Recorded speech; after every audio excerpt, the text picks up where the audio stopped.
Le point de vue du citoyen tunisien vous intéresse sur, sur la position des autorités françaises. Vous savez, j'aime bien le rappeler, on a eu notre indépendance un 20 mars 1956. Et depuis cette date-là, on est un État, en principe, souverain. Et quand j'entends des amis français ou tunisiens me dire « mais est-ce que tu n'es pas choqué par le silence des autorités françaises ?» Je dis non, puisque en quelle qualité les autorités françaises se prononceraient sur la Tunisie? Moi, j'y crois à notre révolution citoyenne, sincèrement et profondément. Au titre de la communauté internationale et au titre des conventions signées par la Tunisie. Non, il y a un aspect sur lequel, moi j'insiste, je comprends très bien que la Tunisie est souveraine et qu'elle ne demande pas, et les Tunisiens l'ont prouvé qu'ils sont très capables de faire leur propre révolution sans l'assistance de la France. Et des médias français, comme vous disiez. Et des médias français, vous l'avez dit, mais cela dit, il y a une communauté internationale, il y a des conventions que nous avons signées, il faut le respect de ces conventions. Alors, est-ce qu'on peut laisser le jeune homme finir? Oui, très bien. Si vous me permettez, moi je suis d'accord. Je suis d'accord avec vous.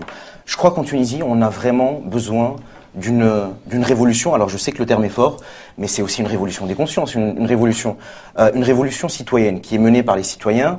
On a besoin d'un mythe collectif fondateur.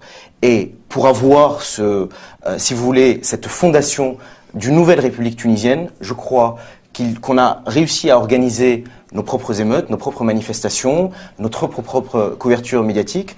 Je ne suis pas absolument persuadé qu'on ait besoin de la communauté internationale. Alors vous êtes dans votre rôle de la présidente de la FIDH. C'est pas un rôle. Hein. Non, mais dans votre rôle, dans cette position, mais bien entendu. Ça aide en général. Bien entendu. La communauté internationale. Je sais. Mais c'est-à-dire, avant d'attendre qu'on fasse les choses pour nous, faisons-les nous-mêmes. Et puis, pour vous répondre sur la question de l'armée, il y a eu un moment où beaucoup de Tunisiens ont appelé l'armée à prendre le pouvoir pour le peuple. Et si vous voulez, moi je suis totalement opposé à cette idée, parce qu'on a toujours attendu en Tunisie un homme providentiel, un nouveau prophète. Il faut bien entendu que l'armée se range du côté du peuple, comme les forces de l'ordre. Mais ça n'est pas l'armée qui doit prendre le pouvoir, c'est le peuple.